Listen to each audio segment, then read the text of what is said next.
नमस्कार, स्वागत है आपका राज टीवी। मैं हूं आपके साथ विशाल पंडित और मैं लेकर हाजिर हूं गोवा और देश की तमाम बड़ी खबरें। तो अब रुक करते हैं खबरों का। गोवा में हाथी ओंकार की मौजूदगी से लोगों में चिंता बनी हुई है। रविवार को यह हाथी पहले मोपा और फिर कटशी मोपा इलाके में दिखाई दिया। सोमवार को वन विभाग ने इसे महाराष्ट्र की ओर खदेड़ा था, लेकिन कल शाम यह हाथी फिर से गोवा के टारसे गांव में दिखा। आज सुबह से इसे ऊंची घास में देखा गया। वन विभाग का कहना है कि हाथी को बिना किसी पटाखे के जंगल की ओर ले जाया जाएगा, क्योंकि यह हाथी रिहायशी इलाके के नजदीक है। अधिकारी उस पर लगातार नजर बनाए हुए हैं। हाथी के बारे में आज सुबह सुना मैंने। और इधर ही तौर परमवाड़ा में है।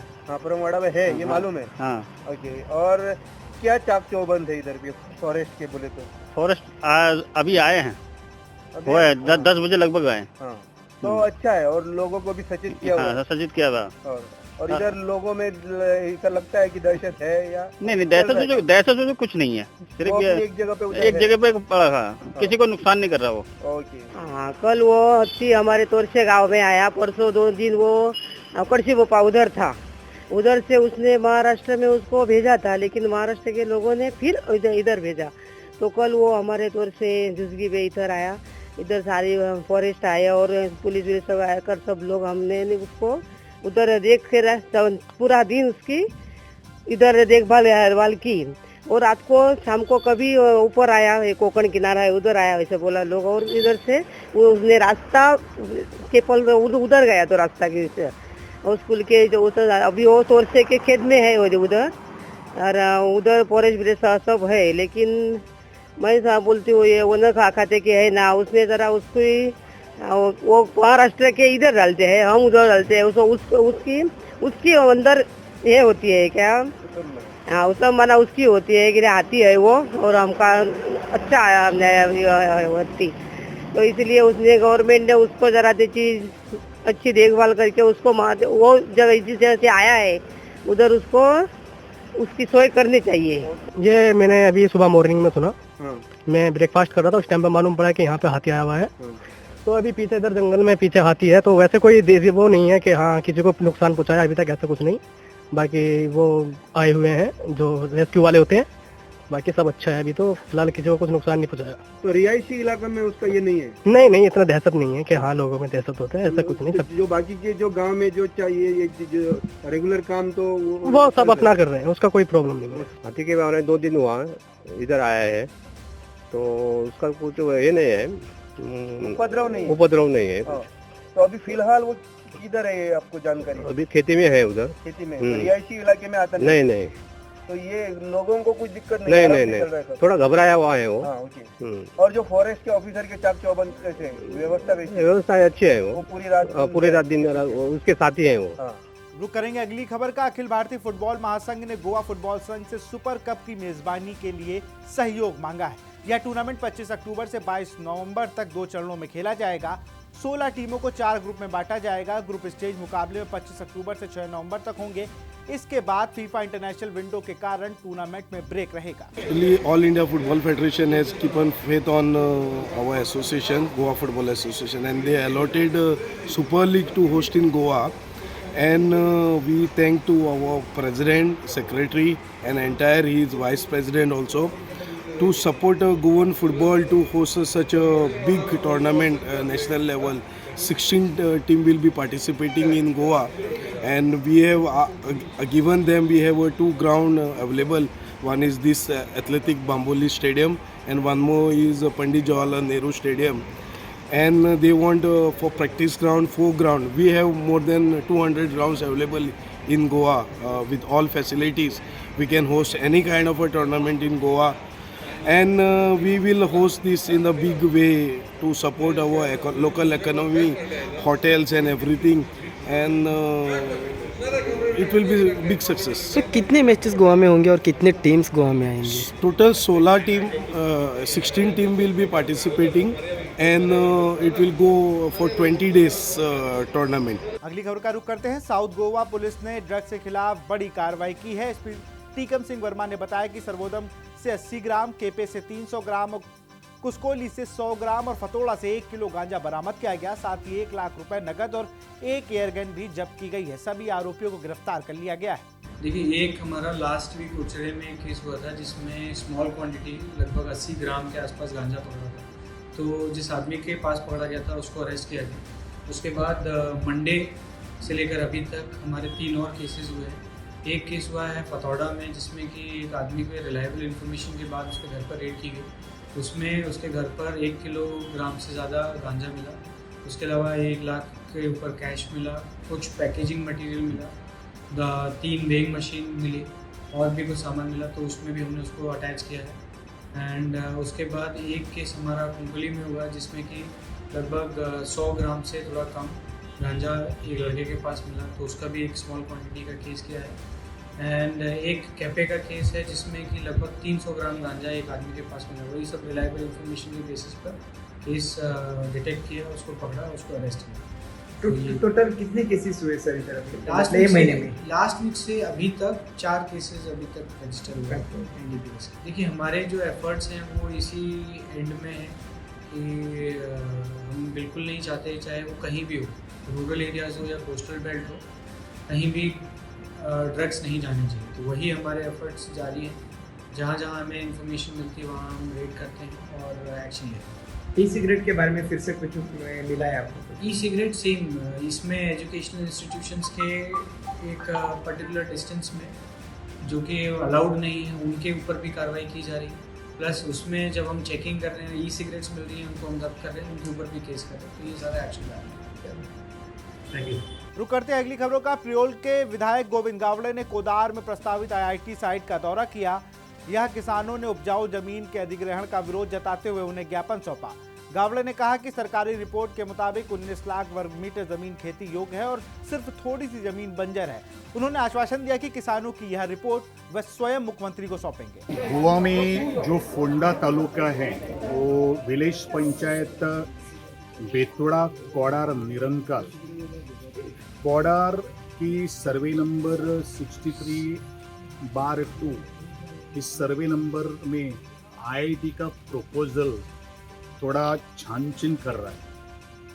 और इसीलिए जब एक ग्रामस्थ मुझे मिलने के लिए आए हैं तभी मैंने उनको बोला है कि जब तक मैं साइट न देखूं तब तक मैं कुछ बोल नहीं सकता है। लेकिन किसान के नाते, जिस किसान के परिवारों ने, पूर्वजों ने, जिन लोगों ने आज काबाड़ कष्ट करके ये सभी खेती, बगायती, सीजनल जो क्रॉप हैं, ये आज तक इस पैगाम के लेने के लिए बहुत साल लगे हैं। और इसलिए एक्चुअली उसका फैक्ट क्या है, उसकी पोजीशन क्या है, उसकी स्थिति क्या है, ये देखने के लिए मैं आज खुद इस कोडार के गांव में, सिर्फ गांव में नहीं आया, पूरा ये डोंगर चढ़ के सब वो जो प्लेटो हैं, बाद में दोनों तरफ मैं जाके देख के आया है। इन सभी किसान लोगों ने, फार्मर्स लोगों ने बहुत मेहनत से ये आज जो निसर्गरम में जो बगायती की है वो बहुत एप्रिशिएशन की है। मैं इसलिए मैं उनको बोलेगा कि आज सीजनल क्रॉप हैं, ककम्बर हैं, और उसके बाद जो जायो हम बोलते हैं गोवा में, जो फ्लावर्स उसके कहते हैं, इसका कॉस्ट भी बहुत ज़्यादा है। वो भी आज सभी इधर मैंने देखा है। इधर नारियल का पेड़ है, फणस का, जैकफ्रूट का पेड़ है, मैंगो पेड़ है, और different types of veggies are cultivating over here. और एक बात है कि जो लैंड जब कोमुलदात के पास भी है, लेकिन उनका टेनेंसी एक्ट 1970 के तहत उन लोगों ने परचेस किए हैं। और मैं ये कहना चाहता हूं कि किसान का कणा ये भारत की शान है।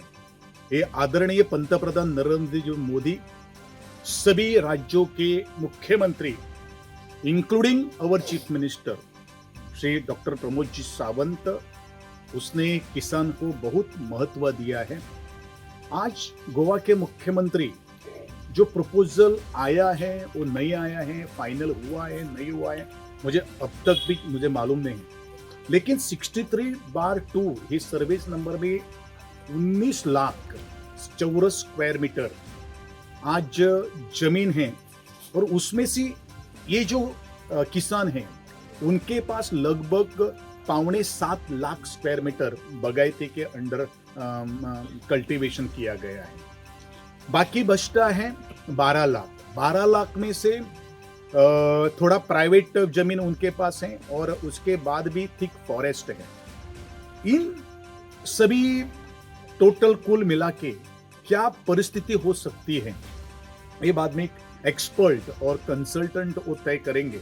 लेकिन आज मुझे जब भी इन लोगों ने बुलाने के लिए गया था, लेकिन आपका मेरा सपोर्ट मांगने के लिए गए थे, तभी मैंने उनको वादा किया कि मैं सत्य परिस्थिति जानने के लिए मैं इस गांव में आएगा। तभी मुझे अभी पता चला है कि उनका जो खेती का जो जमीन है उनके ऊपर उनकी जगह पर IIT लाना ये बहुत गलत बात है।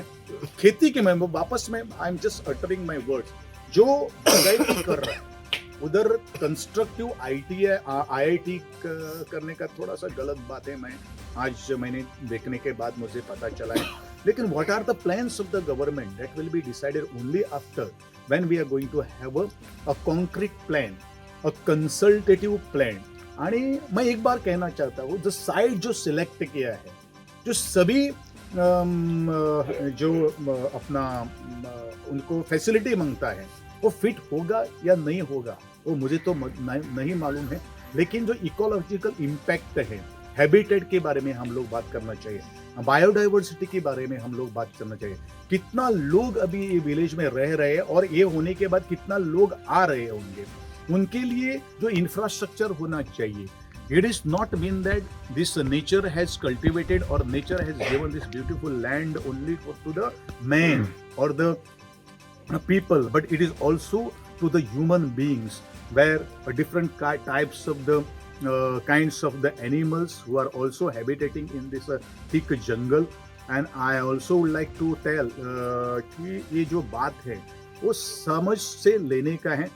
What I understand from the locals and the entire village panchayat is concerned that entire village panchayat has also raised the objection for it. But definitely the moment as I would like to tell you through your medium that I was there with the final farmer, I am with the farmer and I will be with the farmer forever to protect the backbone, to stand its erectness till my last breath is. Salgaon में श्री भूमिका देवस्थानम की जमीन को लेकर विवाद बढ़ गया है। देवस्थान समिति के अध्यक्ष मेधाश्याम राउत ने आरोप लगाया कि 71,000 वर्ग मीटर जमीन अवैध रूप से बेची गई है और इसमें तत्कालीन अध्यक्ष कालिदास राउत और सचिव विशाल परब की भूमिका है। हालांकि पूर्व समिति ने इन आरोपों को नकार दिया है। उनका कहना है कि जमीन बेची नहीं गई बल्कि केवल 20 साल की लीज पर दी गई है, जिससे हर महीने 1.5 लाख रुपए आमदनी हो रही है। तो गोवा में मेरे को लगता है गोवा में ये सबसे बड़ा स्कैम है।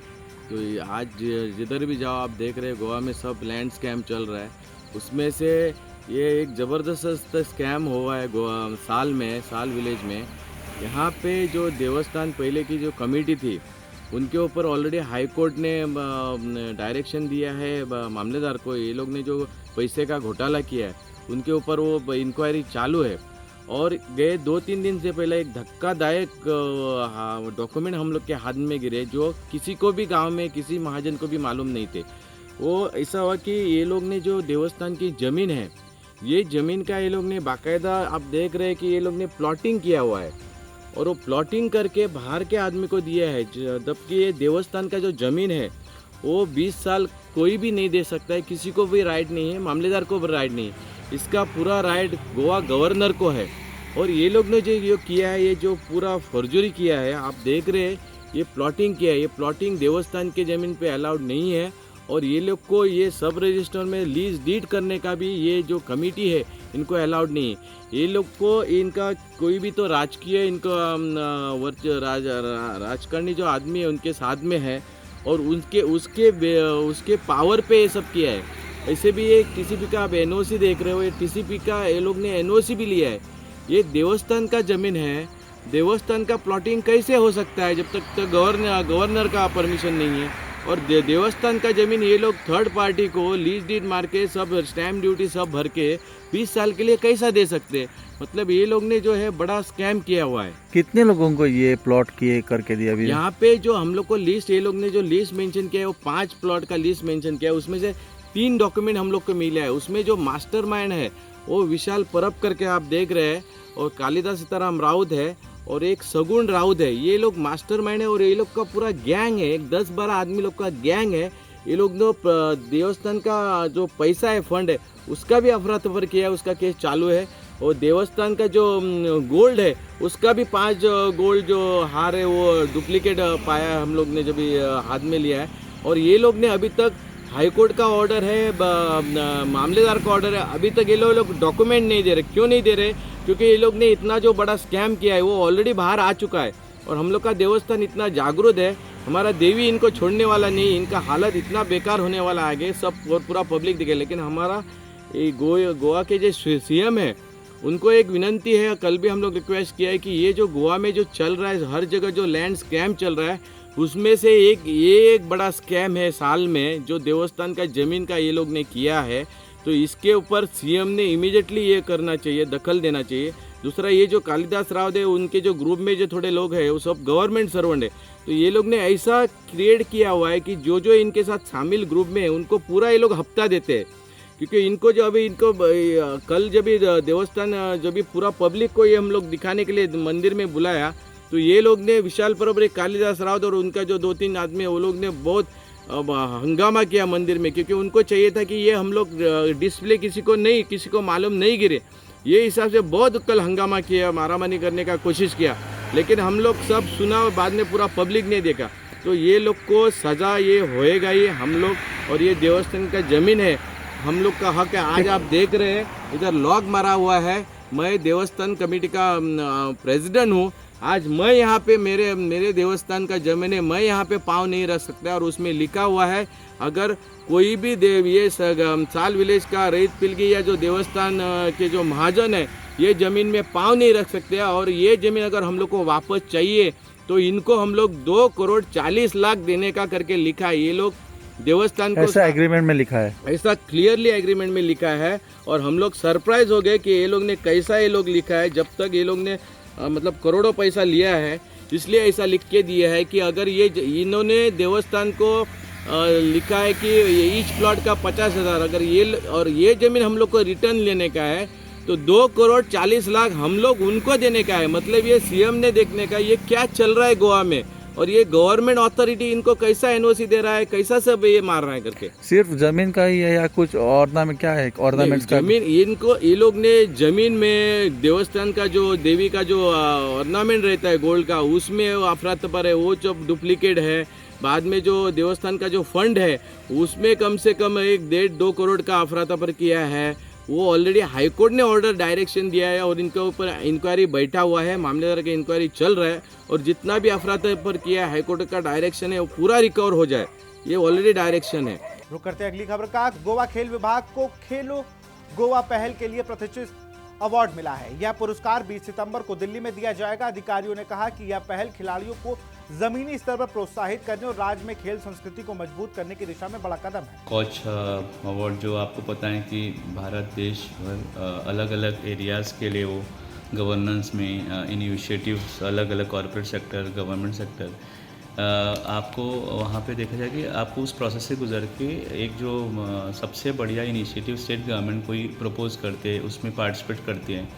तो हमारे तरफ से डिपार्टमेंट ऑफ स्पोर्ट्स और खेलो गोवा जो माननीय मुख्यमंत्री प्रमोद सावंत जी उनके माध्यम से एक गोवा में खेलो गोवा का कंसेप्ट जब शुरू किया था और सांकली मैन कोंडा में शुरुआत की थी, उसी को आगे लेके इस बार हमने पूरे स्टेट में पूरे 10 सेंटर्स पे भी उसको लॉन्च करने, 10 तालुका में लॉन्च करने का हमने प्रयास किया और कल उसका लॉन्चिंग है। उसी इनिशिएटिव को मैंने वो प्रेजेंट किया था स्कॉच के सामने और वो बहुत रिगरस प्रोसेस से जाता है। फर्स्ट फेज से लेके सेमीफाइनलिस्ट से फाइनल तक हमने प्रेजेंटेशन दिया था और उसके आउटकम बेस्ड कैसा कंसेप्ट है, खेलो गोवा क्या है, खेलो इंडिया के आधार पे हमने उसी को एक बेस बना के खेलो गोवा सेंटर को हमने आगे बढ़ाया था, और उस खेलो गोवा सेंटर से बच्चे भी नेशनल्स के लिए, सब जूनियर के लिए, मतलब वो सब वहाँ से गए। तो हमको पता चला कि यहाँ से बहुत ग्रास रूट लेवल पे जो बच्चे होते हैं 15 साल तक के, हम वहाँ पे लेते हैं, 30 बच्चों के साथ काम करते हैं एक सेंटर में। तो इसी इनिशिएटिव को जो माननीय मुख्यमंत्री प्रमोद सावंत सर, अभी के जो स्पोर्ट्स मिनिस्टर अमित तवड़कर जी, इनके माध्यम से इनको आज हम कल भी लॉन्च कर रहे हैं। तो ये अवार्ड पूरे स्टेट के लिए, डिपार्टमेंट के लिए एक बहुत ही गौरव का एक प्रतीक है कि department of sports has got this, and we will also ensure कि आगे जाके और बेहतर ग्रास रूट लेवल स्पोर्ट्स में करने की हम कोशिश करेंगे। तो इससे जो ग्रास रूट स्पोर्ट्स प्लेयर होते हैं, जिनको ट्रेनिंग करने की ज़रूरत होती है, प्रैक्टिस की ज़रूरत है, तो उनको इससे प्रतिसाद मिलेगा ज़्यादातर? हाँ, आप देखो कि गोवा बहुत सारे बच्चे रूरल एरिया में कांडकोण से लेके पेडणे तक रहते हैं। सबको नहीं होता कि वो कई सेंटर पे आके, पणजी में आके, मडगांव में आके खेले। तो उसके लिए उनका जो टाइम फ्रेम है, ट्रैवलिंग का टाइम बचाने के लिए, स्कूल के बाद खेलने के लिए उनको स्कूल के लिए भी समय मिले और खेलने के लिए भी समय मिले, इसके लिए हमने उनके लिए वो सुविधा उनके घर के पास ही की है। तालुका लेवल पे जब सेंटर बनेगा, तो अभी तो तालुका लेवल पे बना है, चाहिए तो हम उसके नीचे भी जाके आफ्टर हम कर सकते हैं। तो बच्चों के लिए पास होगा, उनके लिए एक कोच का, फुल टाइम कोच का, जो जब भी उनका ट्रेनिंग पीरियड रहेगा वो कोच दिया जाएगा। डाइट हम देते हैं बच्चों को, जब ट्रेनिंग लेते हैं उनके लिए जो डाइट चाहिए वो भी देंगे, और जो इक्विपमेंट लगता है उनको उस खेल के लिए, जो उनको हम साधन सुविधा प्रोवाइड करते हैं। तो उनमें बच्चों के ऊपर, जो पेरेंट्स के ऊपर जो स्ट्रेस रहता है इक्विपमेंट के लिए, उनका डाइट के लिए या फिर ट्रैवल के लिए, वो कम होगा, और पेरेंट्स भी उनको प्रमोट करेंगे कि आप जाओ खेलो वहाँ जाके। रुक करते अगली खबर का। जम्मू कश्मीर से राहत बड़ी खबर है। 21 दिन बाद श्रीनगर को देश के बाकी हिस्सों से जोड़ने वाला नेशनल हाईवे 44 भारी वाहनों के खिलाफ खोल दिया गया है। इससे हजारों ट्रकों में लदे सेब और मंडियों तक पहुंच रहे हैं। किसानों का अनुमान है कि 200 से 250 करोड़ रुपए का सीधा नुकसान हो चुका है। मुख्यमंत्री उमर अब्दुल्ला ने केंद्र सरकार की आलोचना की है, जबकि नितिन गडकरी ने आश्वासन दिया है कि समस्या का स्थायी समाधान किया जाएगा।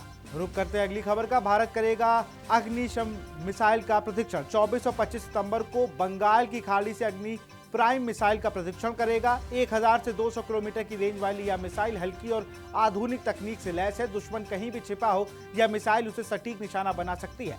हाल ही में भारत ने अग्नि 5 का भी सफल परीक्षण किया था, जिसकी मारक क्षमता 5000 किलोमीटर है। जब रुक करते हैं देश की राजधानी दिल्ली का। दिल्ली और यूपी में करोड़ों की ड्रग्स जब्त की गई है। 5 ड्रग्स तस्करों को गिरफ्तार किया गया है। 3.1 किलो हेरोइन बरामद की गई है। इसकी अंतर्राष्ट्रीय बाजार में कीमत 12 करोड़ रुपए आकी गई है। वहीं उत्तर प्रदेश के शामली जिले में पुलिस ने 2 तस्करों को पकड़ा है और उनसे लगभग 2.5 किलो स्मैक बरामद की है, जिसकी कीमत 2.55 करोड़ रुपए बताई जा रही है। बात करेंगे उत्तराखंड की, जहां आई आपदा ने जनजीवन को अस्त व्यस्त कर दिया है। अब तक 17 लोगों की मौत हो चुकी है और कई लोग लापता बताए जा रहे हैं। मसूरी देहरादून राष्ट्रीय राजमार्ग पूरी तरह क्षतिग्रस्त होकर बर्बाद हो गया है। वैकल्पिक मार्ग बनाए जा रहे हैं, लेकिन लोग पैदल यात्रा करने को मजबूर हैं। तो बुलेटिन में फिलहाल मेरे साथ इतना ही। देखते रहिए राज टीवी। नमस्कार।